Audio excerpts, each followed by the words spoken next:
This podcast is a member of the Voices of Wrestling Podcasting Network. Visit voicesofwrestling.com to hear the rest of our great podcasts, as well as show reviews, columns, opinions, and updates across the world of wrestling. To the highway in a brand new day. Over the rainbow, gotta let it go. So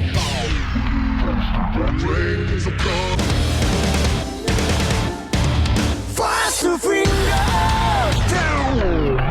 Dance tonight together. Here everyone is singing.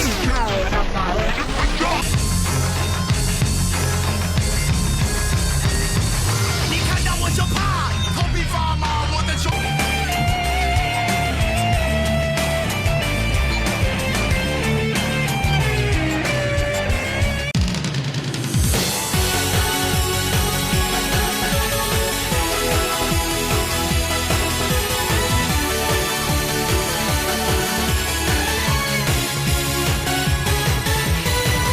Welcome back to Open the Voice Gate, Rewind and Rewatch, episode 24, covering Untouchable 2011 from Chicago, Illinois at the Congress Theater on September 10th, 2011. We are members of the Voices of Wrestling Podcast Network. You can find us on the Voices of Wrestling feed or on our own dedicated podcast feed on all podcast platforms and applications. You can find us on Twitter at Open Voice Gate. If you'd like to give a donation to the show, it's certainly not required, but it'd be greatly appreciated. Just click the link in the show notes. It will take you to Red Circle, where you will hit the red button that says sponsor the show. You can do a one-time or reoccurring donation. And again, anything would be appreciated, not required. I'm one of your hosts. It's your old pal, Aaron Mike Spears. And I'm joined, as always, by Case Lowe. And Case, we are now getting to a point where we're back in Chicago only for like the first time this year. And it feels like it's been so long since Dragon Gate USA has been back at the Congress Theater. You know what's nice? We're back in Chicago and Dragon Gate USA, and this is the first Rewind and Rewatch show that I have done in Chicago. We started this series when I moved back to Indiana for COVID concerns. I am now back in Chicago. School year about to start. Happy to be here, and we are back in the Congress Theater. You're right, a venue that we haven't visited since Bryan Danielson was on the shows. We are now back, and it feels like a completely different universe than the show that we previously watched from this building. Yeah, like this weekend, like we've always talked about, like when is this going to get to the Dragon Gate USA that like we more recognize as later one. We are now pretty much fully in that as well. This is an interesting time both in Dragon Gate USA, but it's also an incredible time in DGUSA and Dragon Gate proper. So over in Japan, last week we caught ourselves up to the big events that were happening. We focused a little bit on Kobe World, but there was a lot of stuff that happened beforehand. We also talked about the 6-8 Korakuen, but that was in the middle of June. There's a lot of stuff that went on between June and September in Dragon Gate. Yeah, so last week we talked about all of the title changes that occurred in Japan, as well as the 6-8 Korakuen show. This week, we start with the June 12th Kobe Sambo Hall show, and we will go through everything of note until we hit, I guess, the second week of September when these shows took place. So there's a lot of Japan coverage to get to. And like I said, we start on June 12th in Kobe Sambo Hall. The main things of note on this show: Masato Yoshino defeating Ricochet in a singles match. Akira Tozawa and Yasushi Kanda, well, they wrestled Masaaki Mochizuki and Shingo Takagi in a tag match. Not only did the Blood Warrior side win, but Akira Tozawa pinned his former Kamikaze stablemate in Shingo Takagi. And then your main event, CIMA, Doi, and Hulk defeated YAMATO, Dragon Kid, and Gamma. It should be noted coming out of this show, after his loss, Shingo demanded a singles match with Tozawa. He said he wanted to be repaid, for Tozawa to pay his debt here in Kobe, and so the match was made for Kobe World 2011. First match announced for the show is Shingo versus Tozawa, and then after the main event, Blood Warriors Injunction 3 agreed next month in Osaka on July 3rd to have a 5-match series to see who the better team is. CIMA said he doesn't care if it's a 99-match series. Blood Warriors will sweep them. From there, like I mentioned last week, we go to Fukuoka for the Champion Gate shows, at which Pac retained his Brave Gate title against Ricochet, and Yoshino, Gamma, and Yamato defeated CIMA, Doi, and Hulk for the vacant Open the Triangle Gate belt, and then the next night, Dragon Kid and Pac won the Twin Gate belts from Ryo Saito and Genki Horiguchi, and Masaaki Mochizuki pulled off a miracle and had a match of the year contender against Yasushi Kanda. And Mike, I'm not on an island saying that that Mochizuki versus Kanda match is unbelievably good, correct? No, this is probably Kanda's best singles match ever. Yes, I would say so.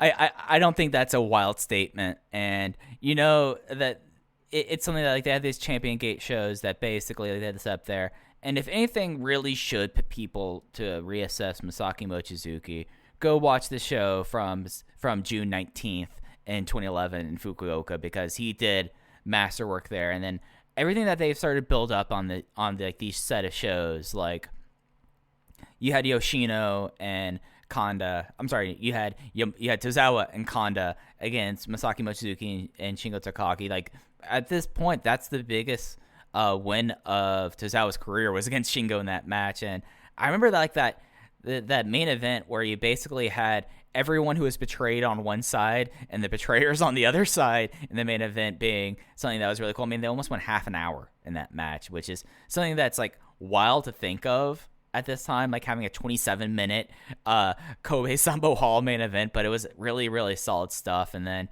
you know, it was full board from there into July and into what was called the Prefectorial Gym number 2. I think this was right before it became known as Bodymaker, but it still at this time was Prefectorial Gym number 2 for the their full confrontation. They had, like, one of the first full confrontation shows that they would have in this feud. Yeah, I actually think by the time they ran there in November, it was the Bodymaker Coliseum. I'm not positive, but I think by that November show, which we will talk about during the next Triple Shot, one of the great Dragon Gate shows of all time, I believe it is Bodymaker number 2 at that point.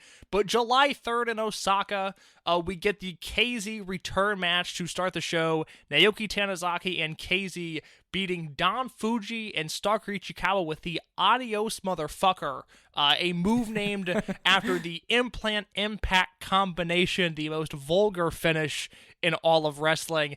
As I believe we talked about on the show either last week or 2 weeks ago, there was an International High Flyer 3-way match with Ricochet defeating Rich Swann and Pac in a rematch of the Uprising 2011 main event. That show was also in your podcast feed if you have not heard the review of that. And then we began the Blood Warriors versus Junction 3 5-match series. It started with the Junction 3 team of Kagatora and Gamma winning against Genki Horiguchi and Tomahawk TT.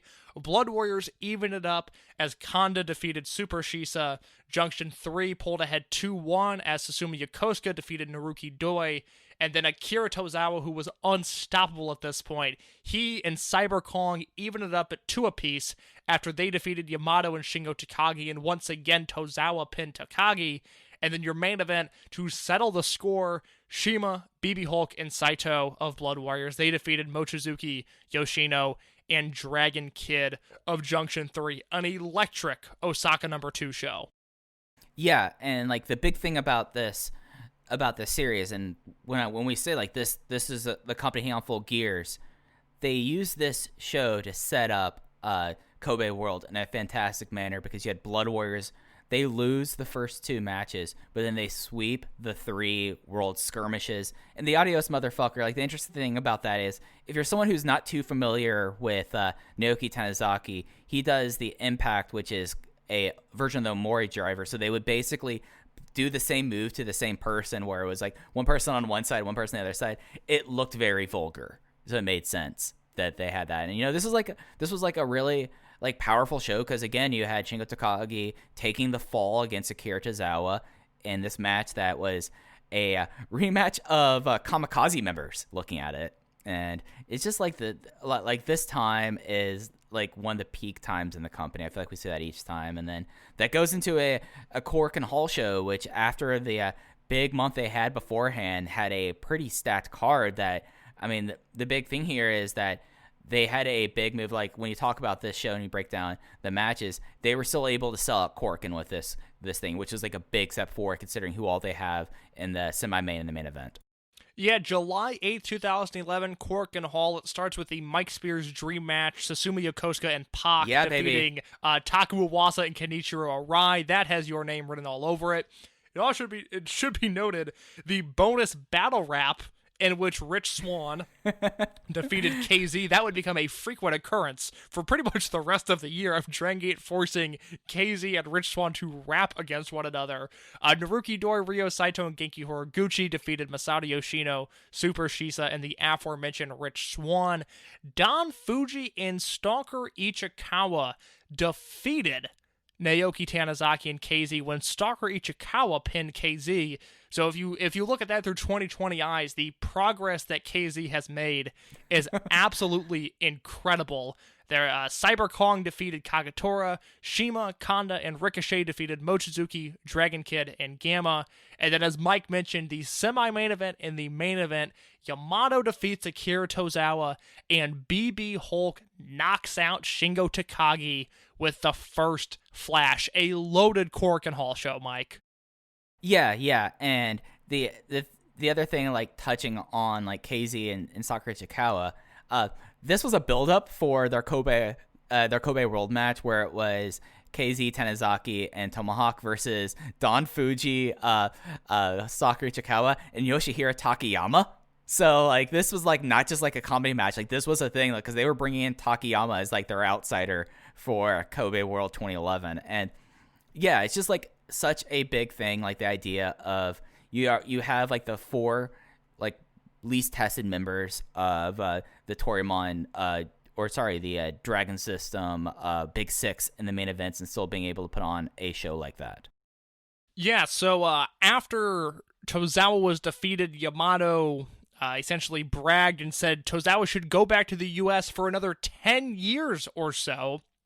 And then Cyber Kong jumped Yamato, Tozawa hit the package German, KZ counted a mock pinfall, and then Cyber Kong fled to the back with Yamato's Open the Triangle Gate belt, and then after the main event, BB Hulk mocked Shingo Takagi, soar his mighty kicks would essentially knock out Masaaki Mochizuki, and then Mochizuki came out and said, hey, your post-match promos still suck, and Blood Warriors left.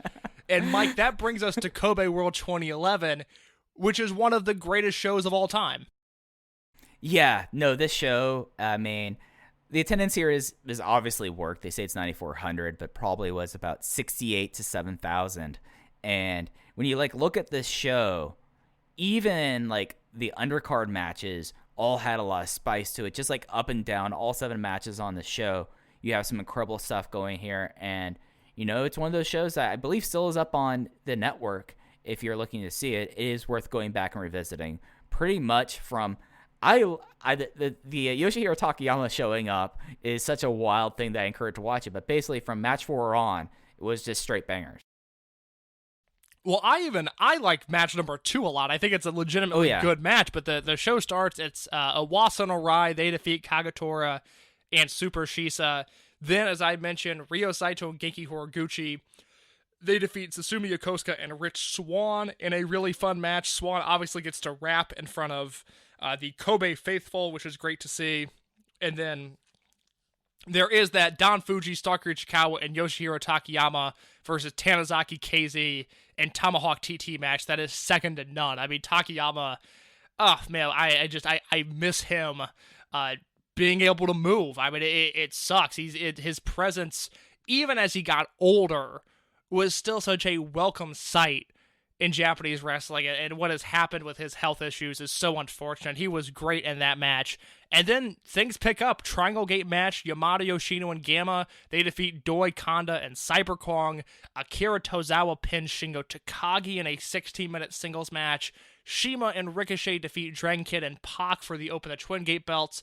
As I said last week, this is a 5-star match, one of the 5 greatest matches in Dragon System history, in my opinion, and the main event is not that far behind it, with Masaaki Mochizuki defeating BB Hulk in a brilliant match. Yeah, and the big thing is about like the semi-main and main event. We've talked about this on the weekly update show when people are asking us what to watch from these Kobe Sambo Hall these Kobe World Hall shows. That's two completely different venues, Mike. You look at you look at like match 5 on Akira Tozawa in like the big showcase singles match beats Shingo Takagi really definitively in a 4.5-star match. CIMA and Ricochet versus Dragon Kid and Pac might be one of the top 3 tag matches in the company's history. I know you have it as a top 5 match. I don't know if I go that far, but it's definitely one of the best like 2-on-2 tag matches of all time in the Dragon system. And then Mochizuki and Hulk just go to war for half an hour, and it ends with Mochizuki kicking off BB Hulk's head. And it's just a tremendous way. And something that's worth noting as we talk about 2011, Ricochet gets the direct fall on Pac in the semi-main event. Yeah, huge. Something that will come into the show we're about to talk about. Some people don't like that main event. I think they're out of their mind. That is just such a marvelous performance from both men. And it should also be noted, after the Twin Gate match, Naoki Tanizaki came out. He attacked Pac. He took the Brave Gate belt from him. He said that since Pac is going to go back to England, Tanizaki kind of declared himself, in a sense, the new Open the Brave Gate champion, and Junction 3 enlisted the trust of Rich Swann to get the belt back, and that led us to July 24th in Kyoto KBS Hall on a show that also, it had, well, I guess we'll start here with the Blood Warriors authorized Brave Gate match. Naoki Tanizaki defeating Rich Swann, one of the few times that a heel group has taken control of the Brave Gate belt and has completely just changed the belt and the stipulations around it. Obviously, Open the Gamma Gate was a thing. And also on the show, the conclusion of the tournament to decide Don Fuji's tag partner in the Summer Adventure Tag League when Kotoka defeated Eita Kobayashi. This was a tournament involving Kotoka, Yosuke Watanabe, Eita Kobayashi, and Shisa Boy. Kotoka went over on Shisa Boy the night before. Watanabe went to a draw with Eita, and it was decided that Watanabe would advance. Unfortunately, he was too injured to compete, so Eita slid into that spot, and then Kotoka defeated Eita to team with Don Fuji in the upcoming Summer Adventure Tag League. Yeah, so this kind of became a trend for Yosuke Watanabe, currently known as Yosuke Samaria, that Watanabe's early career injured a whole lot. Like, in and out, became Super Shenlong 3, was injured a lot. Super Shenlong 3 became Maria, and finally kind of had some consistency there. Eita Kobayashi, I think you all know who that is. That's Eita. And this is, if you look at Eita, like this completely different Eita then, and then, yeah, like the idea that, because Pac was going back to the UK for a bit. I don't think he comes back. He hasn't come back, I think, until did he come back for the Korakuen Hall show in August? No. He's I think he comes back after the tour in America, I believe, right? That sounds right. Yes. My search and find is not working properly right now, so I couldn't look ahead on the cards, but yeah, it would not appear that Pac is back through the rest of the shows we're talking about. Yeah. So it's something where it made sense that they did this. I mean, it was a lot more common for them to jerk around the Brave Gate in this manner, and then they liked Swan immediately, putting him in this, and of course it was kind of seen a little bit as a joke match, but that was important. And then the idea that Kotoka, this is like one of the many times where like they started to start up Kotoka, and like him teaming with Don Fuji makes sense in that regard. Yeah, so that leads us to the Summer Adventure Tag League 2011, also known as the BB Hulk and Akira Tozawa Vanity Tournament. This was a single elimination tournament instead of the block format that they had used previously. CIMA and Ricochet decided to boycott the tournament, so that left us with teams representing Junction 3 with Masaaki Mochizuki and YAMATO, Masato Yoshino and Dragon Kid, Shingo Takagi and Susumu Yokosuka, Gamma and Rich Swann, and Super Shisa and Kagatora. And then on the Blood Warrior side, Naruki Doi and Yasushi Kanda, Ryo Saito and Genki Horiguchi, BB Hulk and Akira Tozawa, Naoki Tanizaki and KZ, and Cyber Kong and Tomahawk TT. And then there were 2 unaffiliated teams in Awasa and Arai, and Don Fuji and Kotoka. And Mike, that leads us to the kickoff of the Summer Adventure Tag League, August 3rd, Korakuen Hall.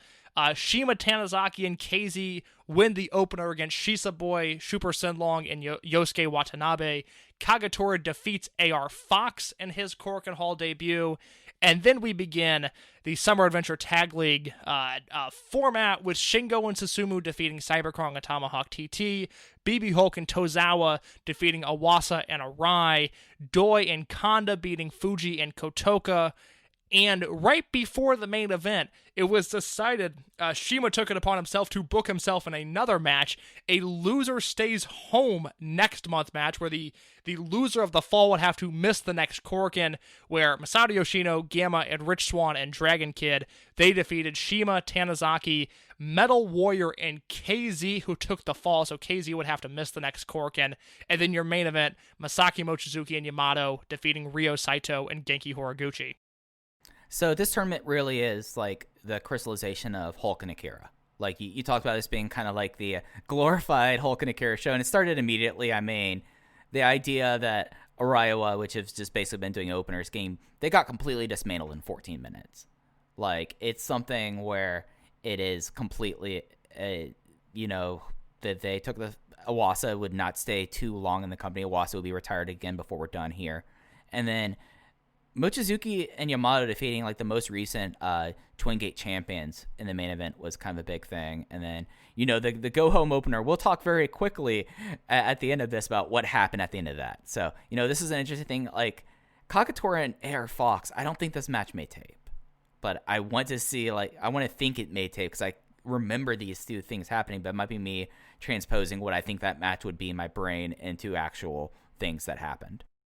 I think there's a full version of this Korakuen Hall out there somewhere. I feel like I've seen that match because I tried to track down as much Foxes in Japan as I could. Yeah, but this is something like, and it's also something notable. This was not a sellout in Korakuen for this tournament.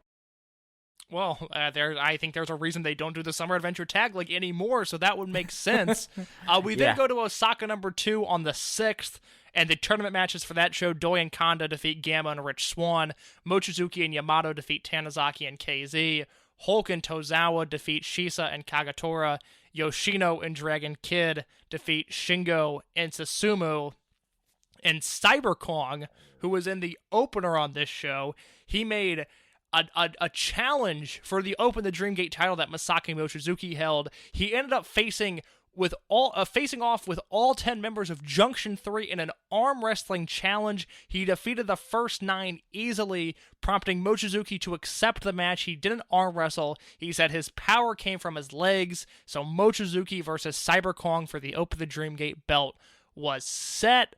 And that leads us to the conclusion of the Summer Adventure Tag League on August 7th in Aichi, with the semifinals of Hulk and Tozawa defeating Yoshino and Dragon Kid, and Mochizuki and YAMATO defeating Doi and Kanda, and then the Summer Adventure Tag League finals, Akira Tozawa and BB Hulk, they defeat Masaaki Mochizuki and YAMATO when Tozawa pins YAMATO. Yeah, that match ruled. Very good. It's very good. Mochizuki and YAMATO never had a full-length tag team, but they kind of worked together as two shoot-style guys. And this is also at a point where we'll talk about in the show where Yamato's kind of drifting out. This is kind of where YAMATO, we talked last week, Yamato's starting to disappear a little bit. And, Tozawa keeps on having constant wins against YAMATO, and it's going to become something really big in the fall. So in the next, triple shot, when we talk about Japan, we'll be talking a lot about Tozawa versus YAMATO. Yeah, so after that we go to Kobe Sambo Hall, August 14th, and a show that, because it's Sambo Hall, I'm sure it made tape. What I don't know is if matches 2 and 3 aired, and if they did, I would certainly love to see them, where match 2, Naruki Doi defeated Rich Swann in a 9-minute singles match, and then match 3, Akira Tozawa defeated Super Shisa in a 15-minute singles match. But the main thing on the show was the Triangle Gate Junction 3 versus Junction 3 match, where YAMATO, Yoshino, and Gamma defeated Mochizuki, Shingo, and Dragon Kid. And then, Mike, what happened after the main event of this show? What was bestowed upon Kobe Sambo Hall after the Open the Triangle Gate match? Well, something that would shake Dragon Gate's history. Something that to this day, we will be coming up on the 10th anniversary of this. We've passed the 10th anniversary of this debuting, but we'll come across the 10th anniversary of this match tomorrow as we are recording. We had the debut of Doi Darts, and he says they unveiled this as inspired by the Yoshino lottery. We talked about this when Yoshino was champion. He would draw balls to see who the next challenger was. So he made a dartboard featuring all 11 members of Blood Warriors. He had 2 boards, and the rule is that the 3 he would hit would be the Blood Warriors challenge team against Yamato, Yoshino, and Gamma. The 2 boards, one of them was just like a little sliver that I want to say might have had. I'm trying to think who would have been the person that would put on that sliver at that time. I don't remember, but 95% of it was Doi, and the rest of it on the other 2 boards were pretty evenly split for 9 people. And he threw darts, so he got himself, and then he hit Tanizaki and KZ, and now we have Team Doi Darts as they would be being the next Triangle Gate challengers, and Dragon Gate would not be the same again as Naruki Doi has delved into his obsession with spinning dartboards. After that, we hit Fukuoka and Hakata Star Lanes, August 21st, 2011. The thing on this show, well, there's a semi-main event of Shingo and Yamato against BB Hulk and Akira Tozawa, in which Yamato got his win back on Tozawa. But what is important here is the main event, Masaaki Mochizuki defeating Cyber Kong. Earlier in the year, we just talked about how Mochizuki gave Kanda the best singles match of his life. Mike, I think this is the best Cyber Kong singles match ever. Yeah, and I think when people go back and reassess the decades of 2010s, Masaaki Mochizuki deserves to be in the conversation for the best wrestler of the decade, because he manages to have 2 wrestlers who Kong was hit and miss at this point. We did not reach the nadir of Takashi Yoshida, but before Kobe World, he had the best match of Yasushi Kanda's career, and then he had the best singles match of Cyber Kong's career, given that his New Hazard Triangle Gate team was a lot of fun. Like, it's up there. Like, it's either this match or the Kobe World 2007 match are the best matches in Cyber Kong's career. So that is the only thing of note on the Hakata Star Lane show, but in August of 2011, there were 2 Korakuen Hall shows, so we go back to Korakuen August 25th for a show that featured Dragon Kid and Super Shisa defeating Tomahawk TT, and Tomahawk KZ. Don Fuji defeating Kotoka, getting revenge for the embarrassment that was the Summer Adventure Tag League. CIMA and Kanda defeating Mochizuki and Rich Swann. Another Blood Warriors authorized Open the Brave Gate match with Tanizaki defeating Gamma. And Tanizaki only needed a 2 count to win that match. We had in match 5 the Kness return match, where Saito and Horiguchi defeated Kness and Yokosuka, as well as Taku Iwasa and Kenichiro Arai. And then a huge main event, Nombre contra Nombre Nanawa style elimination match. Doi, Hulk, Tozawa, and Kong defeated Yamato, Kagetora, Yoshino, and Shingo in one of the many great Blood Warriors versus Junction 3 multi-man matches. Yeah, so the reason why KZ was KZ and did not stay home was because there was a quote-unquote injury, and he had to become as Tomahawk KZ for the night because that's a different person.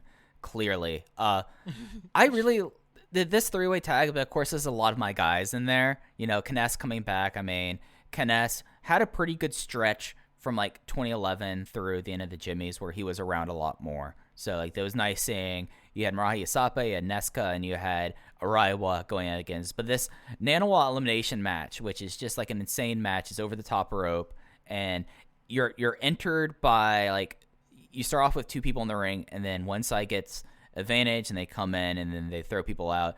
The thing is that they all stand by the entryway and sprint into the ring. And the big thing about this match was it was a Nanawa style elimination match, but since Yoshida won the thing to give the heels the advantage, they decided to name it the Yoshida one, because even at that time we knew that Cyber Kong's last name was Yoshida. And the match ruled like 34 minutes. I think the Infinity Cut had like 27 of it, and I mean they go 23 minutes before there's a single elimination, and then they all like over the next 10 minutes it's nonstop. At this time, you remember how I said like Yamato has a hell of a spear? I forgot that Musha Kakeshi is his name for a spear. Like it was a finishing move at that time, so I was being smart about it. And notably, Tozawa eliminated Takagi, and Tozawa got the win at the end against Yamato in the package German suplex. The the straitjacket. So I mean, this was a great Korakuen Hall show. Like, and I feel like I'm saying this a lot, but this was a really strong one. And then they announced that Pac was coming back to Japan, and that he wants the match. Tanizaki won the match under 2 count rules. So I think we'll be talking about that in the next show because he will be coming back by then. Yeah, so we get to the final Dragon Gate proper show that we'll be discussing on this portion, the September 2nd Kobe Sambo Hall show, in which the main event was the Open the Triangle Gate match, where Naruki Doi, Naoki Tanizaki, and KZ, they defeated the champions Yamato, Yoshino, and Gamma. After the match, Gamma demanded an immediate rematch. Mochizuki threw his name in the hat as well for the challenging team. KZ demanded that Swan also join in, so you were looking at a Gamma Mochizuki Swan team. It looked like it would happen on the next Sambo Hall show in October, but Doi declined and made the match non-title. He also announced that the next Doi Darts would happen there, and there's a note that Doi Darts also has its own t-shirt now.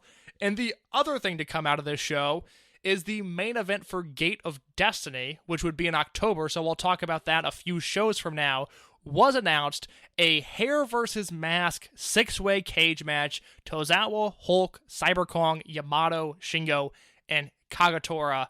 I can't wait to rewatch this match and then talk about it all on the podcast because it plays directly into the next Dragon Gate USA triple shot. Yeah, so Team Doi Darts becomes a huge thing. By the end of this title run, they all would dress up as Doi. They all would be wearing short tights and Doi Darts t-shirts. It's wild how over Doi Darts was. It's one of those things that Naruki Doi found something just stupid and made it super popular. And that it became such a big thing that they still do Doi Darts matches a decade later because it becomes a trademark thing. Is that Naruki Doi? He is a wife guy. He loves golf. But one thing he loves above all else is dartboards. Well, Mike, before we get into Dragon Gate USA, there were 2 shows that happened in Shinkiba First Ring on September 7th and September 8th. You recently perhaps re-unearthed some of these shows and in the past few weeks. Would you like to break down the September 7th and September 8th shows, the Buyuden Again Masaaki Mochizuki Presents cards?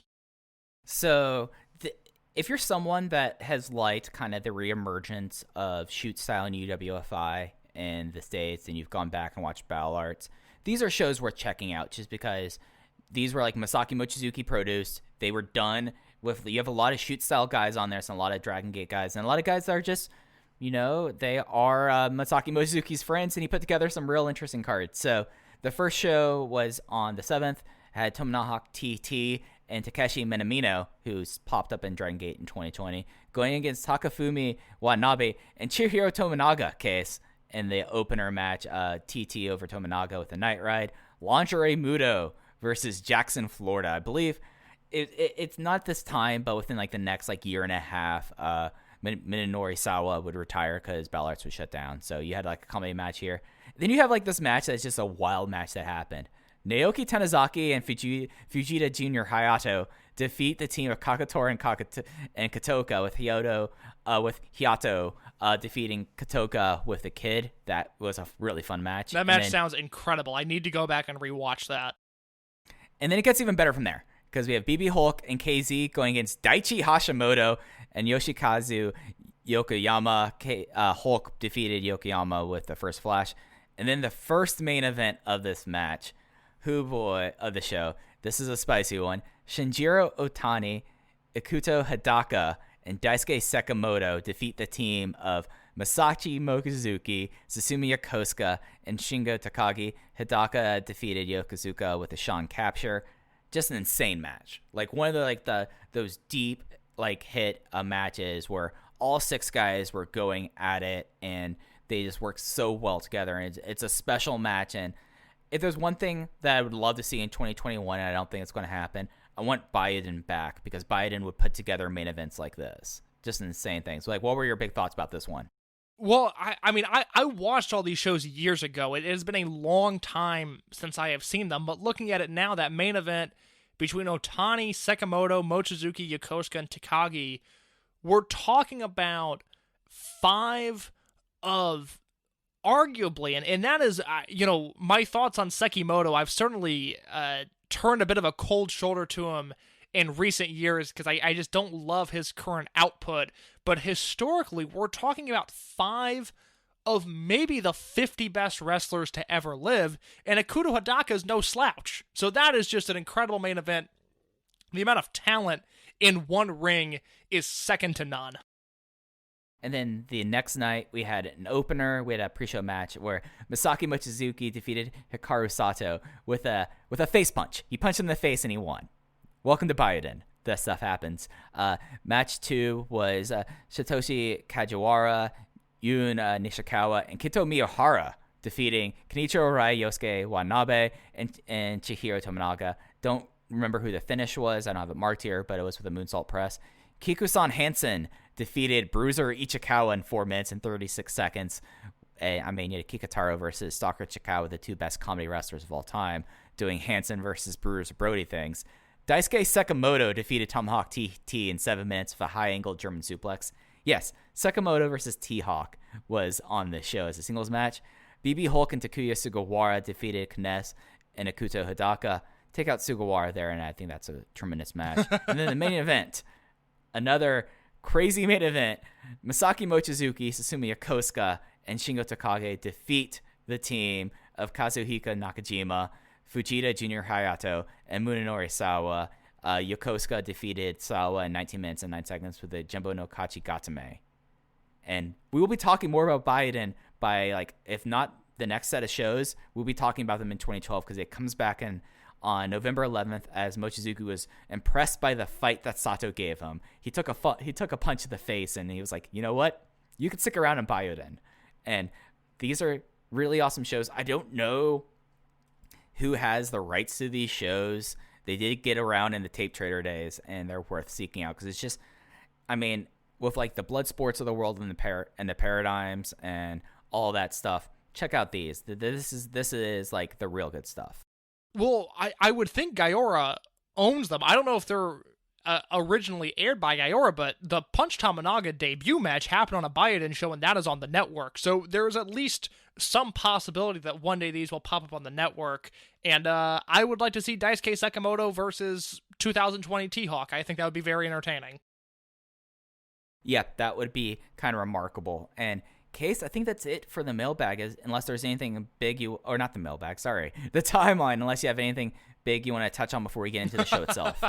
We'll do a mailbag show one of these days. Oh, gosh. Well, we'll do that. No, just quickly, quickly. There are 4 notes from the Dragon Gate USA Newswire. On July 18th, YAMATO versus CIMA was signed for the Open the Freedom Gate belt. On July 21st, the continuation of the Ricochet versus Pac Challenge Series was announced. It will be a singles match between Pac and Ricochet on this show. August 11th, it is announced that Sabu is coming to Dragon Gate USA, debuting on September 10th in Chicago, and AR Fox wants him as his partner, so we have that to look forward to. And then finally, August 18th, a 4-way freestyle match with Junction 3's YAMATO, Blood Warriors Naruki Doi, Ronin's Chuck Taylor, and the DUF Sami Callihan is announced, with the caveat that the winner of the match will have the power to book any bout he wants for their stable at a future Dragon Gate USA event. This could be a title match, this could be a stipulation match, whatever the winner wants. The balance of power could shift in this all-important freestyle match. Yeah, so that's we have that going in here. It's something that I do not like when I watch these shows. I go through some of the notes and some things I didn't. I did have a moment on the show where I was like, "Oh wait, where is Sami Callihan?" And then I scrolled down on Cage match. And I was like, "Oh yeah, no, he's in the next match." So a lot of stuff going into the show. In case I think we're ready to get underway with the show review. If you're ready, I am ready to be untouchable, Mike. I'm ready to open the Untouchable Gate 2011. Well, it's not Open the Untouchable Gate anymore. It's just Untouchable. Come on, Mike. I didn't have a transition there. Gotta work with me.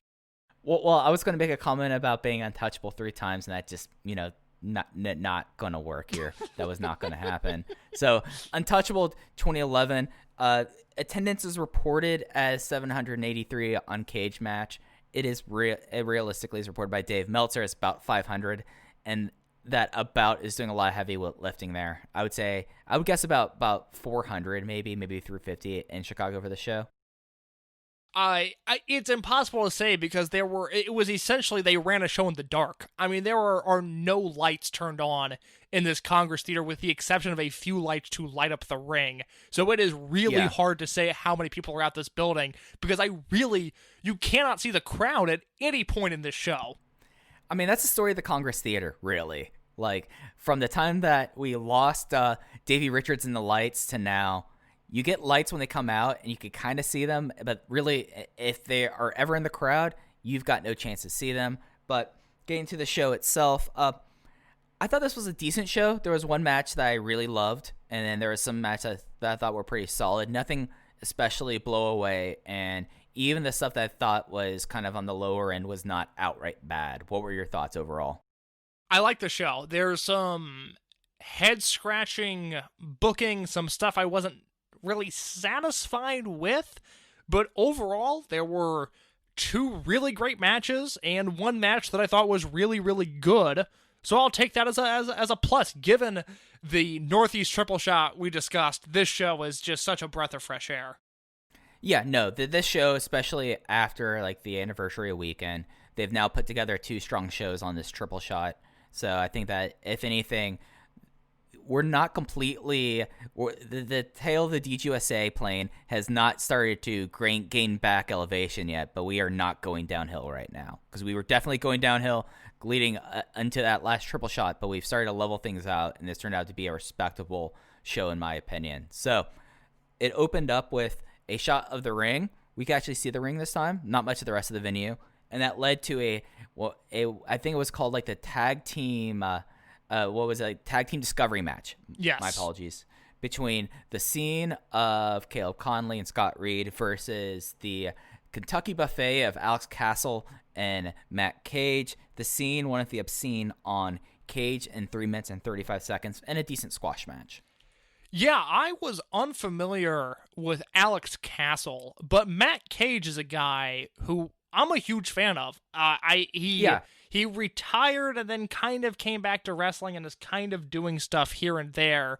But Matt Cage is someone who, had Dragon Gate USA continued past WrestleMania weekend 2014, he would have absolutely been booked. I mean, he worked some Evolve shows in 2015.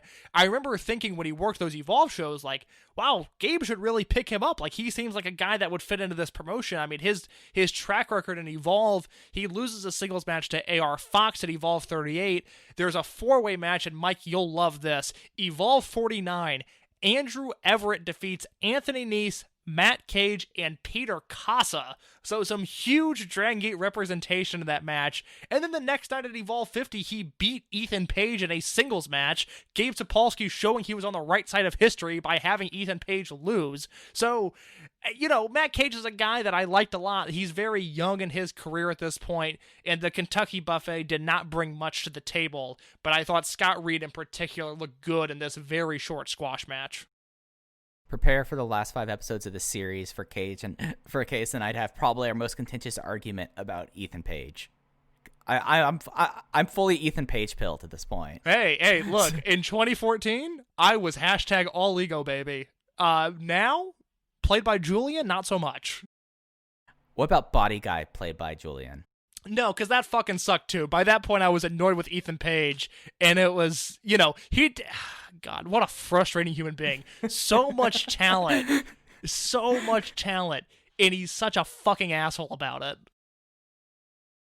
You know, I half expect him as we're recording for All Out. I half expect him to be in the Casino Battle Royal on Saturday. I kind of want to see him show up there. That would make me very happy. But well, this episode will come out after that, so please tweet at Fujiheya with 2 eyes whether or not Mike Spears was right, and more importantly, if he's wrong, let him know that he was incorrect about that prediction. Yeah. So getting back to the show, after our brief sojourn into our impending battle of Ethan Page, we had Brody Lee coming out, and Big Boots, Matt Cage, Larry Dallas ran out and gets the scene out of the way. And then Brody Lee talks about what he did last year in Chicago, basically interrupting a lot of matches and beating people down. And he says he's doing the same thing this year until someone stops him. And then we have a segue for the Southern Gate pay-per-view DVD that came out, only 5 months behind. So we're in a good place right now for DVD production. This is my current thing I fixate on, is how far behind they are on their DVDs, and they're at 5 months for this one. And that leads us into the next match. Do you have any big thoughts about Brody Lee already making this 2010 Redux? No, I mean, just remember, this is the first of many Brody Lee appearances that would occur, and I have a hard time believing that Larry Dallas could play Peacemaker when Brody Lee is angry, but I'm willing to suspend my disbelief for the craft. That's fair. That's a fair point.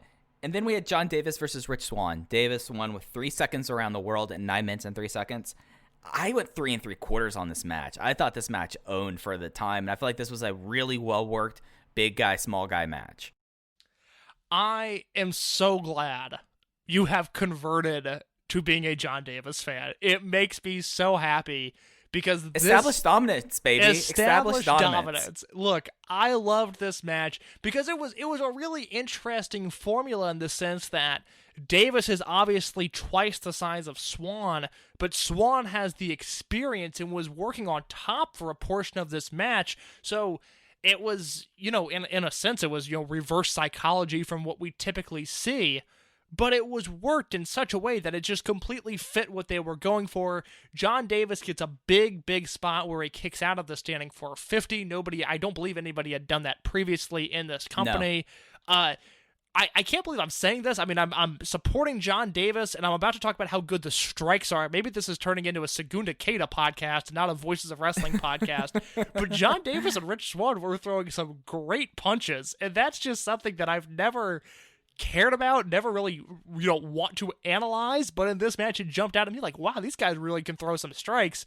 And then John Davis hits the 3 seconds around the world for the win. I've complained in the past about how weak Rich Swann has been booked compared to how talented he is, and that has bugged me.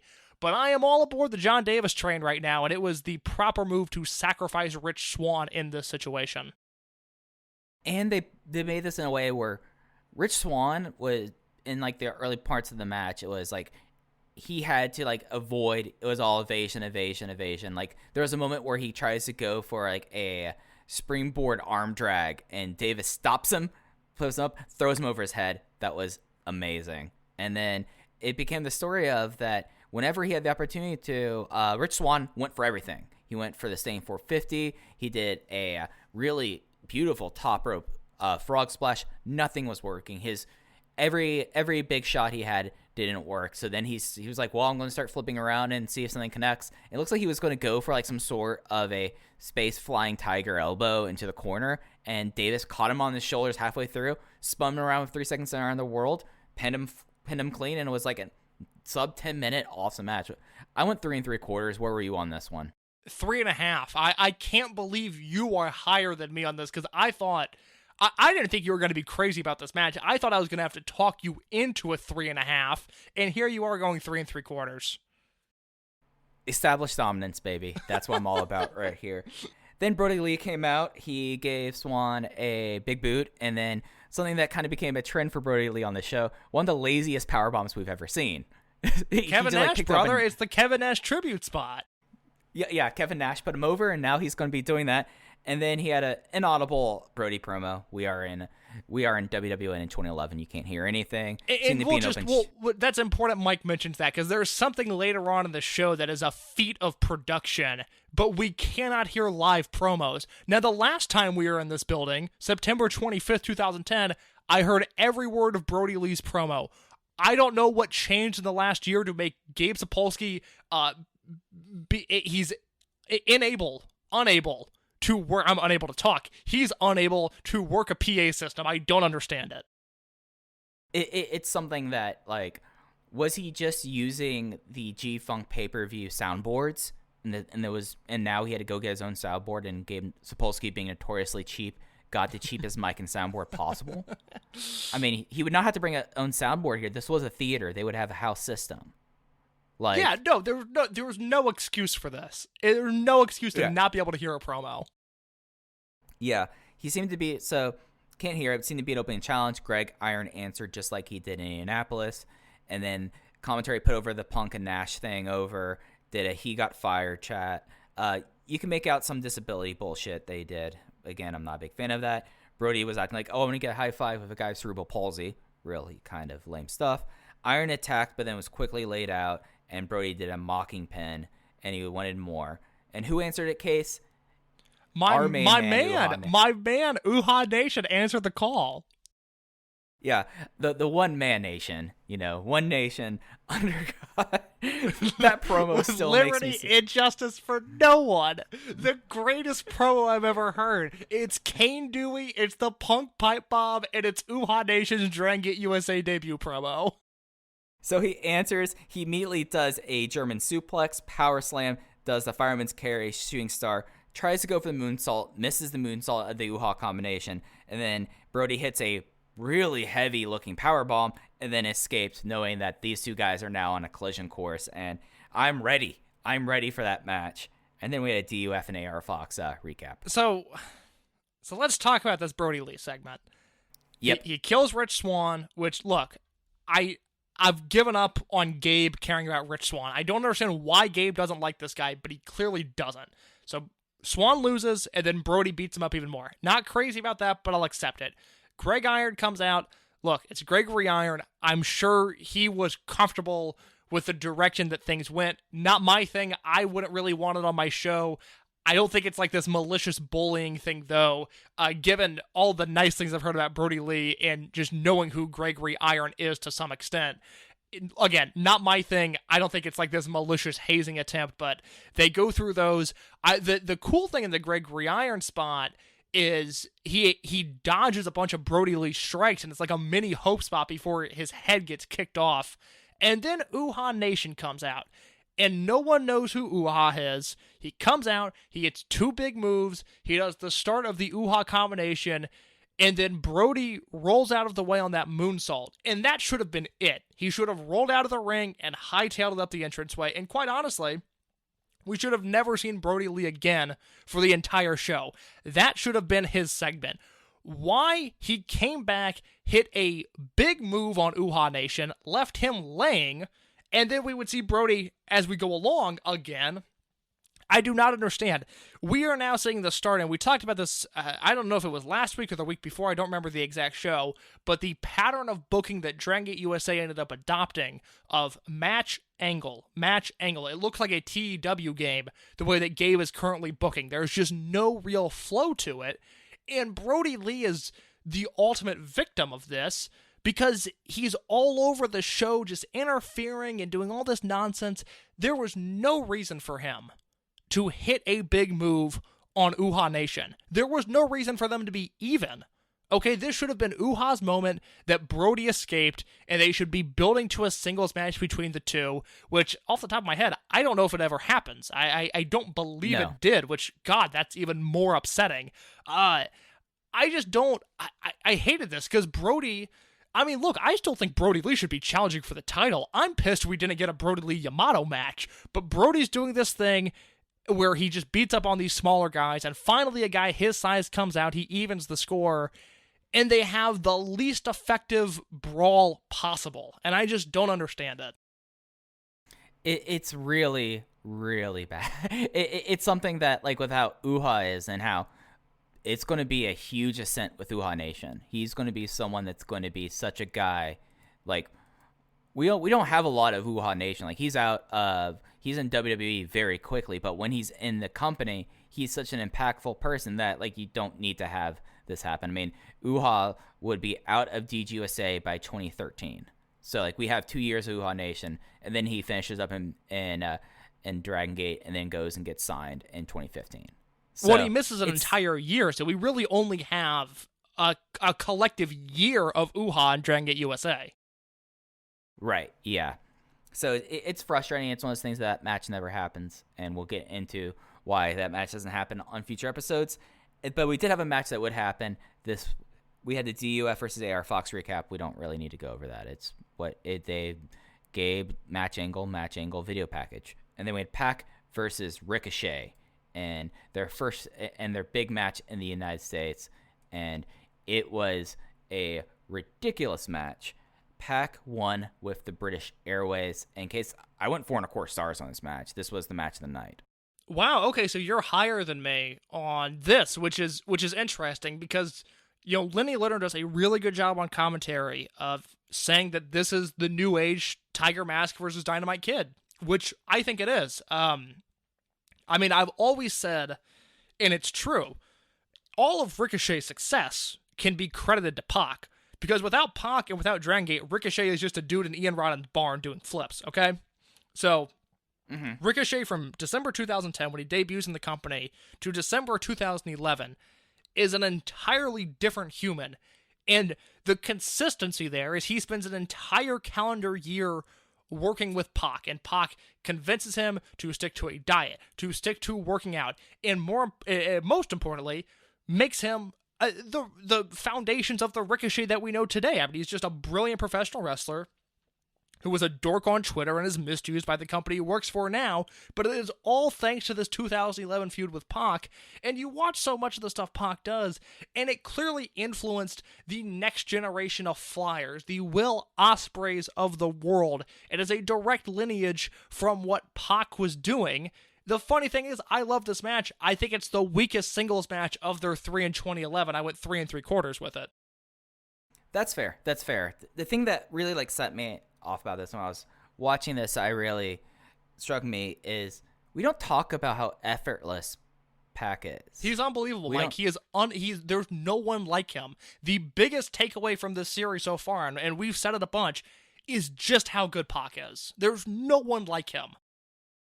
And it's something that, we've talked about him in current day a lot. We've talked about how, this is a guy that we're now coming up on almost 2 years of his career lost for no reasons of his own, or for him taking a stand and saying, I am not going to lose Enzo Amore again. Valid reasons, justified reasons in my mind. And in 2011, he already is this completely dynamic guy doing things like a standing corkscrew moonsault, no effort in the world. Second rope Phoenix Splash does not faze him. Insane set of Dragon Ranas. This was a show that had a lot of Dragon Ranas on it, and these two really ruled. And then we had this, probably for all of Brody Lee's power bombs, the power bomb in this match that Pac is Ricochet is one of the more brutal ones I've ever seen. It might be a top 5 Liger bomb ever, and it's just something that it was incredibly well worked. It was immediate sprint, and then Ricochet, realizing he was out of his depth, pulls Pac to the outside and tries to crowd brawl, and it doesn't go well for him, but he knows, I have to get out of the ring with this guy or he's going to eat me alive. And then he gets momentum, and they're able to go back and forth in 10 minutes. And I thought this match was excellent. You know what I really like about these two together, and specifically the story that was told in 2011, is you look at the results, and Ricochet just beat Pac at Kobe World for the Twin Gate belts. The Spike Mohicans seem to have the upper hand on Pac no matter who he's teaming with or where he goes. The night before, Ricochet wins the 6-man tag, but as we saw on the March Korakuen, on the June Champion Gate show, and now in Chicago on Untouchable 2011, when it comes to one-on-one affairs, when it comes to singles matches, Pac still has the upper hand, and it is a really interesting story being told between the two. Yeah, it's something that with the power of hindsight, and I know other stuff was going on in 2011, this might be, and when we get to it, I'm definitely going to be searching this out on the feud of the year and things like this for awards. This is up there. I know with CM Punk, that got a lot of attention here, but I think a lot of people slept on this feud initially. Oh, completely. They slept on Pac just throughout this point in his career. He should have been praised as one of the 5 best wrestlers in the world, and I really don't know how many people were out there touting that as such. This is stuff that I loved my first or second time watching, but it's only now that I realize that I was severely underrating the work he did in 2011, and I point to Pac's 2011 as an all-time great run, and I still think I was underrating it. It's insane, and we're going to get to a point where I didn't get a chance to rewatch a lot of the Japanese shows, but I am definitely, before the end of the feud, I'm going to rewatch every single Pac and Ricochet match. And just because it's one of those things that I think that watching with 2020 eyes, really, I think that Pac, and I said this a couple weeks ago, Pac might be the wrestler of the decade of the 2010s. And that's taking a lot of the time off because he left WWE, sat at home for 18 months, and then, AEW, he came in and he had a solid end of 2019, and now he's gone again. And I think that he's someone that in 2018, 2019, I thought that he had claims for being the wrestler of the year. And I'm looking back at this in 2011. I'm wondering, and it's in the back of my head, I was like, no, because Masaaki Mochizuki is insane right now. But it goes into your head. It goes into your head. Well, specifically when discussing wrestler of the decade, I mean, for me, it has to be the non-Okada division, because I don't think anyone was in Okada's universe. But if you want to remove him from the conversation, I do look at Pac as being on the level of an Ishii or a Shingo or a Mochizuki, because the thing that I touted for so long was that once Pac got called up to the main roster, and that's leaving behind the great work he did in NXT, but once he got called up to the main roster, he was the best main roster worker until he left the company. That includes, the matches with John Cena, he had a great Raw match with Seth Rollins, probably one of the last Raws I watched now that I think about it. He had great matches with Kevin Owens. His run as a Cruiserweight champion was excellent. He was great on 205 Live while he was there. He was consistently week in, week out, the best worker on the WWE main roster. And then he left, comes to Dragon Gate, becomes Wrestler of the Year, at least in our books. And then, obviously, we were on the cusp of Death Triangle, which I can only dream about how good that would have been. In my AEW TEW save, Pac won the world title at All Out 2020 and has held the title for 18 months now. No one can compete with Pac in my universe. And it all starts, he really just becomes otherworldly in 2011. Yeah. So this is a match really worth going out of your way for. I'm a little bit higher on the. I think I might be higher. No, we're gonna get to matches on the show that I'm not a big fan of. Never mind. I just looked at what we're gonna be talking about next. So well, explain this abomination of a post-match angle. Why don't you? Yeah, that's the thing about the show is that we're 3 matches in. We have 2 matches that, at least in my books, are either notebook or verging on notebook level. A decent little squash, and then Brody Lee stuff that's we've talked about enough, and we're gonna talk more about Brody Lee again. Because Blood Warriors attack and lay out Pac. Ricochet that he says that he will prove that he's the best high flyer. And then they set him up on the outside, which actually was the cool part of it. They're like, I'm going to prove I'm the best high flyer. And then Ricochet decides to pop a space flying tiger drop. So that's the part that fucking ruled. That is the storytelling that I love in wrestling. And I think it's so dumb that companies don't have high flyers adapt to that version of storytelling. Lost my mind for Ricochet essentially hitting a cocky space-flying tiger drop because he could. And then what happens, Mike? Ronan comes out for a save. Why were they saving Pac? Don't know. I mean, we saw last night how Chuck Taylor is very anti-Junction 3. And he still was coming out for a save, and they did triple dives. Why was Johnny Gargano doing a dive right before he was about to have where he was going to be on deck coming after the next match? Don't know.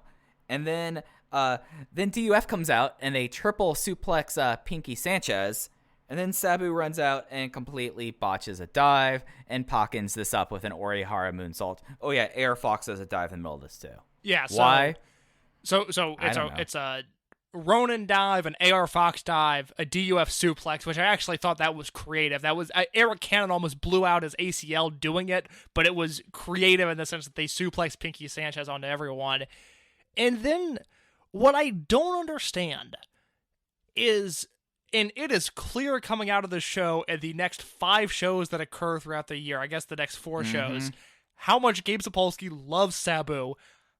More power to him. Yep. But if you're gonna book Sabu to show up and do a big dive spot, why did he just jog down the entrance ramp? Why did the lights not go out and Sabu show up in the middle of the ring with his finger pointed at the sky? They couldn't even do the Sabu debut right. I don't understand how they messed that up when it is clearly Gabe's focus from here on out is Sabu, Sabu, Sabu, and he botches the debut. And this is a cardinal sin. Sabu is a cardinal sin of this promotion because there'll be a plight of Sabu through WrestleMania in 2012. And that's a lot of shows. That's Like we're a lot talking of about shows. we're talking about the 5 shows in the rest of this year, and then was there I believe there was a January set of shows. Yeah, yeah. Well, around there's a California. January single shot, but Sabu's not on that show. Yeah, but then you have like that through WrestleMania next year. Sabu is a huge misstep here. How the promotion suddenly all becomes about Sabu, like Sabu, and when we go through like the news wires, the news bulletins, the News Express, whatever the fuck he called it. Sorry, I was good one week about not cussing this week. Sabu. That's a self-imposed and rule. That's your rule. You can do whatever you want, Mike. Yeah, Sabu comes out, and then we start the. It's just hideous. It's completely like does not make sense. Does Sabu really push the tickets in 2012? We're really at a situation where you do not trust your promotion. They had to bring in Sabu for this long. Who it's Sabu in 2012. He is not good. Like I know there's a lot of people like, oh yeah, it's Sabu. He owns. No, he doesn't. He doesn't own in 2012. He's a shell of who he was, and who he was someone I think is one of the most overrated high flyers of all time. So that's me. I'm not ready to take that step. I am gonna push back a little bit. I was gonna ask you what you thought about Sabu historically, because for me, and I don't know how it came across the hardcore fan at the time, but I know my wrestling viewing started in early 2006, and I was so on board with the sci-fi beginning of ECW, the reincarnation.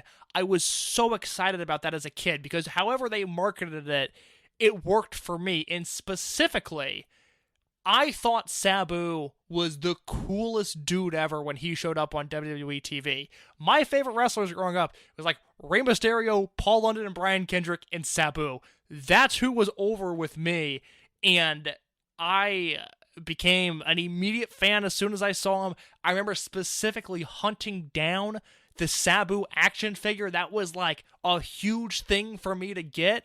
And then a few years later, I went back and watched all this ECW stuff. I mean, that was when I got back into wrestling just because of the availability of it, because at the time, all of the WWE-produced ECW documentaries were available on Netflix. So I went through like a whole thing of watching the greatest hits of ECW, and my love of Sabu held up then.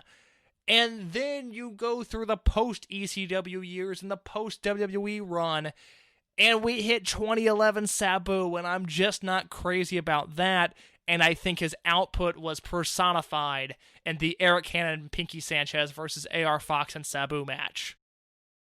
It's just, I'm maybe like in ECW in 2006, I was like, okay, that's cool, whatever. Like at that age. But then again, at that age also, I was mostly on the outs of wrestling. And then I got really back in during college as I also got super into Dragon Gate. Like that was when I really started getting to Chikara and Dragon Gate, so I really didn't have a need to go seek out Sabu. And then when I rewatched ECW, I'm like, okay, he's there. Like, time and place for the guy. I respect that. But we had AR Fox and Sabu defeat Eric Cannon and Pinky Sanchez when AR Fox does a 450 on top of a table that's laid across of Pinky Sanchez. I'm trying to think of like how to tackle this match. This is probably, from what I remember, the high point of this feud, and it kind of goes downhill from here. I went 2 3/4. Like it for what it was. Like the finish got me back into it. It just was like how this turned into like a straight tag match of no DQ when you had Sabu there makes zero sense to me. Like why did they work like a straight tag match instead of like a brawl that ended with a crazy spot? Like when you have like these guys. So that's exactly what I was going to say. Was I went 2 3/4 with the note being, it's really weird to think that they worked this match like a Southern style tag where AR Fox gets beaten down and then Sabu makes a hot tag. And then as soon as Sabu makes the tag, he goes into all the weapon spots and the match breaks down. But the majority of this match is like a structured tag team match, and it just made no sense. It made no sense. The finishing stretch was cool. I thought like using the plunder and then like reusing the table and go like, you really try to hurt me, I'm fucking you up with this broken table was kind of neat. I thought that was kind of cool, but it was a weird match, not a huge fan of it. Yeah, no, unfortunately, well, I think and I could be wrong, I think there's a Sabu match coming up that was critically acclaimed at the time, but there are no members of the DUF involved, so we will cross that bridge when we come to it. We will. We had a WWN live promo, and then we had a Johnny Gargano video package, which I had to remind myself that the Indianapolis show was not on a pay-per-view. So this covered and this, I assume this is something he put out on YouTube. I don't even know if like the WWN live YouTube exists after the WWE acquisition. It does. So I don't know. It does. It does. It's the most reliable place to find Dragon Gate USA content, quite honestly. Yeah. So this video, it talks about his path of his history in Dragon Gate USA, his eras, as he put it. It was really well done, and then I realized, wait, this is like a 5-minute video that they put together for this, and I was like, at the end of it, I was like, okay, all right. But, it was really effective, and if it's something that you're like trying to watch, like early history of Johnny Gargano, if this is on the DGUSA YouTube, it's worth doing, but it's not worth having a 5-minute interlude. I guess it was like used as part of an intermission for a show. Like, this is something that, like, if this was like 2 minutes, totally cool, makes sense. But how this thing felt like it dragged towards the end of it, or that just might be me being cranky while watching it. No, it was. So here's the frustrating part. It is such a well done video on the same show that is occurring in near pitch black conditions with a live mic that won't work. They're able to produce this video package. It's so frustrating that it's the same company, but you are right. It's a 5-minute package that realistically probably needs to go 3.5. But it is effort being put into the product, so I'm not going to complain about it. And it makes sense, and at this point, everyone watching this and following along should know Gargano's the next guy.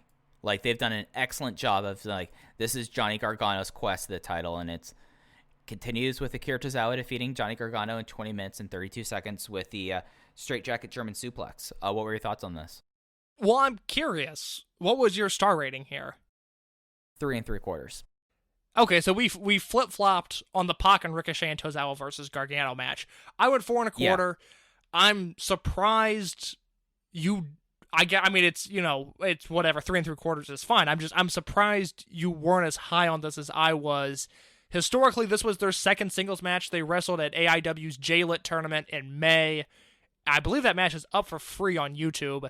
And then, they have this match, and I'm really conflicted about it because it is a great match. I mean, it is a level above what we've seen Gargano work at. It's Tozawa. He's been killing it all 2011. There's a ton of great moves in this match. The bicycle kick into the German on the apron. Tozawa starts going for a dive train and gets interrupted with the rope-assisted spear that Gargano does. That was really cool. Tozawa gets cut open in the match. It's like his ear's bleeding. There's another great moment where Gargano goes for a poison Rana, and Tozawa just throws him off of his shoulders and then hits a bridging German suplex, and then he gets the capture German for the win. But the issue is that we just saw this video package with Johnny Gargano and how he is the next guy, and I understand why they're positioning him like that, and I agree with it. But he loses every big match he's in. He lost the United Gate Tag Titles match. He lost the Mercury Rising 6-man. He's lost twice to CIMA in a singles match. I understand that he submitted both CIMA and Aries, but the dude keeps losing. I don't get it. Yeah, no. It's something where, Gabe, at the time, it was kind of like frustrating. It's like, oh no, Gargano's going to be the guy. Gargano's going to be the guy.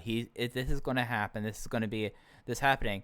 But it felt like he was like dipping the toe in the water, and you had the whole thing of Chuck Taylor at the same time saying, no, I'm going to be the guy. Which was, I feel like if they were going to tell one story, they should have picked Taylor and Gargano both gunning for the top. Like, they seem like that's a story that would have played out a lot better. My issue with this match was the crowd was dead.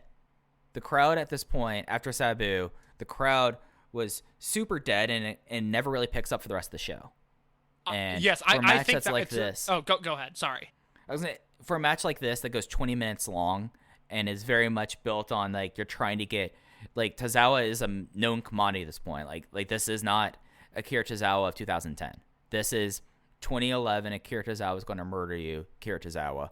And as we talked about earlier, on the biggest run of his career at this point. Like, he is like owning Shingo Takagi in singles matches. Him and Yamato has been back and forth. So, he's a main event guy.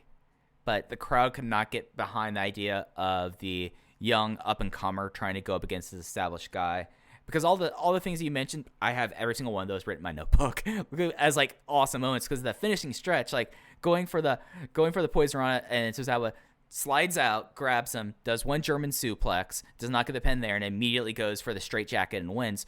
Awesome closing stretch, but the crowd was dead, and at this certain point, and the crowd never comes back, and that's like the thing that like if the crowd was like more into it, like the J-Lit match, that would be a 4-star, 4.25, maybe verging on 4.5-star match in my book. But with how it was in the match that they had that day in front of that crowd, it was 3.75. I will say this now before we get to the match. I noticed the dead crowd more so in the main event rather than this match. I think I we'll talk about it in just a second. I like the main event a lot. I love the main event, but it was noticeable that the crowd was not super into it. But before we get to that, there's another match to talk about.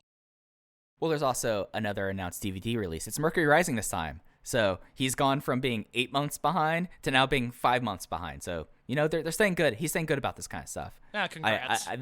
This is my own personal obsession. I apologize, Case. Well, I was the one that initially brought it up. I'm glad you've taken the reins on this and care about it as much as I do, quite honestly. Yeah. So then we have the four-way fray that was talked about, or sorry, four-way freestyle. It's not a fray match. It's a freestyle. Those are different things. Please, Mike. It's a freestyle, not a fray. This series is 3 matches. Actually, the third match is 2 matches together.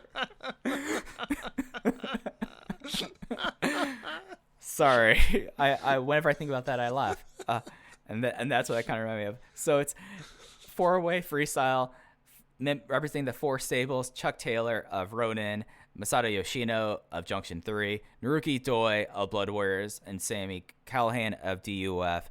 Taylor gets the win on Callihan in 10 minutes and 18 seconds with the awful waffle. And I like how, my first note, I love how Doi and Yoshino vetted their way into treating this like an off night. It's funny.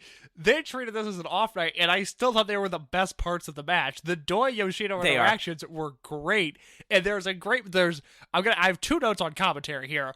One, when this match starts, Gabe Sapolsky comes in the booth and yells that Sabu is going to be in Milwaukee. I'm sorry, Jimmy Bauer yells dangerous that Sabu is going to be in Milwaukee. Fuck off with that. I cannot believe he did that. But there's another thing a few minutes later where Doi and Yoshino are in the ring, and it's a great wrestling commentary moment where Doi offers Yoshino a handshake, and Lenny is like, well, don't shake that. He turned his back on you. Naruki Doi caused upheaval in 2 countries by turning on Masato Yoshino. And it's just one of those things that I really like about the idea of, like, Americans being pissed at Naruki Doi. Like, he did what to Masato Yoshino? And it was just a nice Lenny Leonard moment. Lenny, the MVP of Dragon Gate USA. Oh, it's not even close. Yeah, no, like this was a Doi-Yoshi singles match that had Chuck Taylor and Sami Callihan come in at certain moments and then have the finish. Some spots, but it was mainly Doi and Yoshino just being really good at wrestling. Being really good at wrestling and being really good at being like, oh, y'all do all the heavy parts. We'll come in at the end and do our 2-minute stretch, and then you 2 do your finish. And that was Taylor pinning Callihan with the awful waffle, which gives Ronin the advantage to book whatever match they want, which leads into yet another post-match angle. Yep, something that was Chuck at least projects, so other microphones picked up on him. He said that Ronin's coming for all the belts and that Swan and Gargano are going for the United belts. So I guess he made the match for the 2 of them to go over and take the tag team titles, which, pretty sneaky idea there, because that means you can have the advantage of trying to go after Yamato there, Chuck. I thought that was actually a pretty cunning thing. Then Brody Lee comes in, and Chuck and Yoshino lay them out. Yoshino says anytime, and then Chuck lays out Yoshino just like the night before. And Rich Swann, yet again, is the man in the middle. I love what they're doing with Swann. I love what they're doing with Ronin, actually. I think Taylor and Gargano butting heads is really interesting, too. Why did Brody Lee need to come out to get beat up? I don't understand that at all. He ran in the ring, and Taylor and Yoshino kicked him out of the ring. what purpose did that serve? This is a guy that, again, if I had it my way, he'd be challenging Yamato for the Open the Freedom Gate title, and instead, he's getting in sloppy brawls with Uha Nation, and then running it and getting his ass kicked by Chuck Taylor. The mismanagement of Brody Lee is abhorrent. Case, is it? Is it a cardinal sin? It's tough to say. I need to sit on that a little bit, but at least locate your expo marker in case it needs to go on the whiteboard. I will hypothesize about this idea. I heard the expo marker there. I will at least hypothesize about the idea, and 4 shows from now when Brody Lee says farewell, I will give you an answer. I will remind you this at the end of the 2011 shows. Please. This time. It is on the whiteboard. Oh boy, I love making the whiteboard. Well, I don't know about your whiteboard. I do know that this main event made my spreadsheet. How did you feel about Yamato versus CIMA for the Open the Freedom Gate title? This is pretty much like the most on-brand thing for me. 3.5 stars. They did a Dreamgate match against a dead crowd when Yamato is like suddenly lost all of his charisma because he's wearing the green tights. You're exactly right. It is a Dreamgate structure of a match, which I'm a fan of because by the end of it, I was going, holy shit, CIMA is so good. But you're right. There's like, a 6 or 7 minute portion there where it's not the most exciting match. The crowd's not into it. It's an interesting point in their career where they were 1-1-1 in non-young boy singles matches because CIMA killed Yamato when he still had his last name and his name wasn't capitalized. But after that, they were 1-1-1. This was, the rubber match of their careers up to this point. They only had one more singles match after this. And I really like this match. It is really stiff. Yamato works over CIMA's leg a ton. CIMA does a great job of selling it. And then down the stretch, when CIMA is building momentum, but at the same time selling the leg, is where he really, really shines. And specifically, he hits a big meteor on Yamato. It comes across like it could be the finish, but CIMA has to stop. He has to check on his leg. He's too hurt to make the immediate cover. Yamato kicks out. He's screaming. Yamato kicks out. And then with that, Yamato is able to recover, battle back, hit the Galleria for the win. It is, in the same way that we have our Gentleman's 3, this is a Gentleman's 4. I recognize what they were doing was great. The live crowd just did not care about it. The crowd after intermission did not care about the show, and it actively hampered the show a whole ton. And as I said, I liked, and it was something that at least those 7 minutes of the slow opening Dreamgate match that began to load out of Yamato paid off at the end because CIMA was cognizant of selling the knee. Because after that Meteora, it was one of when CIMA really hits a guy with a Meteora and they sell it like death, the Meteora is one of the coolest moves in wrestling. And it's such a simple move. You're jumping off the top rope and you're kneeing the guy and you're deciding, I'm going to pin your shoulders to my net with my knees. I'm going to come in at full force and it's going to knock all the air out of you. And it's going to look brutal. It looks great. And the idea that he hits one of those really clean Meteoras and then immediately rolls off him, he's not able to capture the legs on the way down because his knees are hurting that bad, was an incredible moment. And then they did this really cool counter where Yamato goes to the Dojima Sleeper a lot in this match. At a certain point, he is like, I'm just going to choke this guy out. This guy is just annoying me. And I know I could choke him out. I am an MMA guy. This guy's not an MMA guy. I could choke him out. And CIMA converts that into a Schwein that looks awesome. And then the sleeper stuff weakens CIMA to a certain point. They do the 3-arm thing, which I kind of hate in this match for this. I think the referee should just step in and call it if that's the case. Because it kind of hampers the finishing stretch. Because the finishing stretch is he basically, when CIMA does not go to sleep, he's like, oh, you're weakened enough. Kick, brainbuster. Put this for a 2 count. All right, start with the sleeper, drop you down, Galleria, ball game. And it's something that with the crowd, with all this, it's hard for me to get up on this. I totally understand vacuum 4-star match that this could be, but for me, in the show that was presented here in front of that crowd, it's a 3.5-star match. I think that's completely fair. And it's unfortunate that the crowd wasn't into really the second half of the show, but I think this match in particular, because if you eliminate the Sabu match from the show, this is a great Dragon Gate USA show. But there's a noticeable before and after. We'll call it the BS era, the before Sabu and the after Sabu. There is a grave difference in not only this show, but just the vibe of the promotion.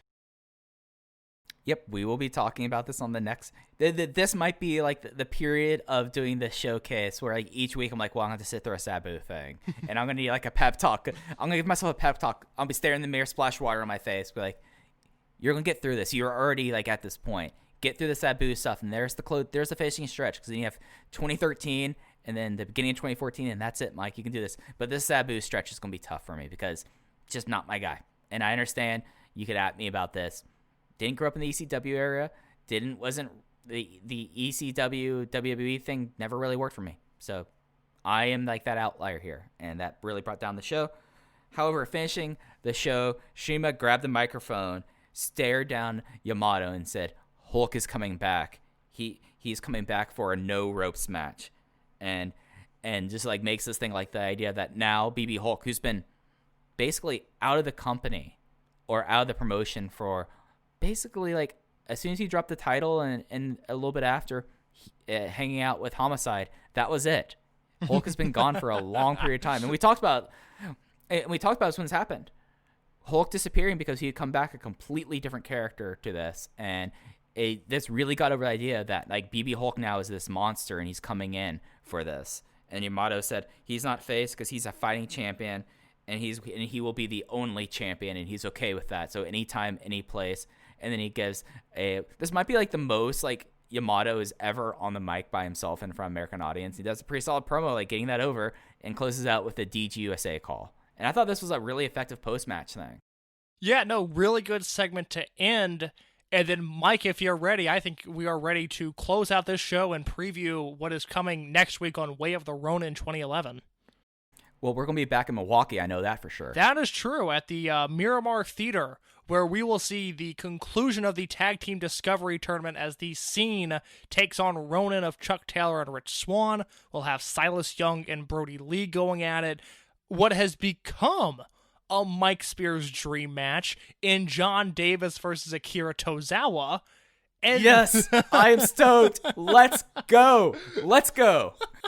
Well, settle down, because from there we go with AR Fox and Yamato against Callihan and Cannon.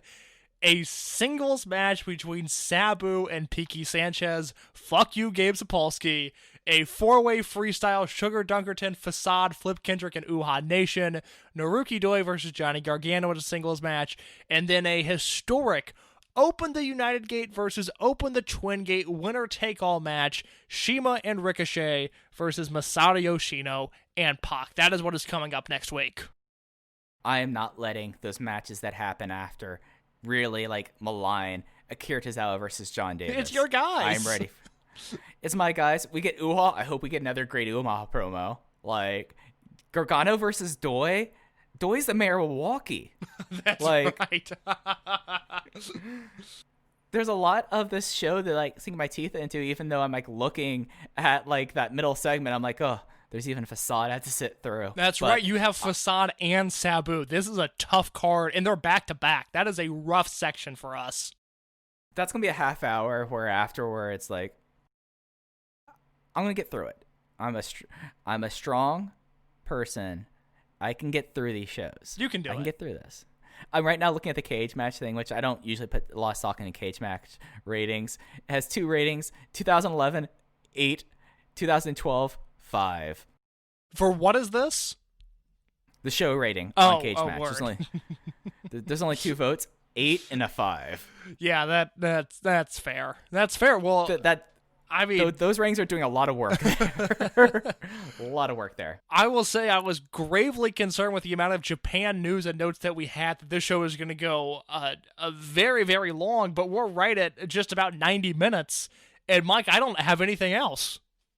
All right, so I'll take us in for a landing. Thank you all for listening. The plane. You know, we are landing the plane here. Thank you all for listening and joining us on this series. This has been probably one of like my big highlights of this year, and especially with COVID's doing this each week, rediscovering this with Case. And I hope that y'all, as much as I feel maligned by Sabu and DUF and Facade, I hope y'all are enjoying this as much as I am, because this has been an absolute blast. As I just talking about John Davis' Akira Tozawa put it past my step Case. So I'm stoked. Thank you all for listening. You can follow the podcast account at Open VoiceGate. You can follow me on Twitter at Fujiheya. You can follow Case at _ in your case. And that's going to do it for this episode of Open the VoiceGate, Rewind and Rewatch. We'll be back with you next week in Milwaukee with the mayor of Milwaukee, Naruki Doi. Take care, everyone.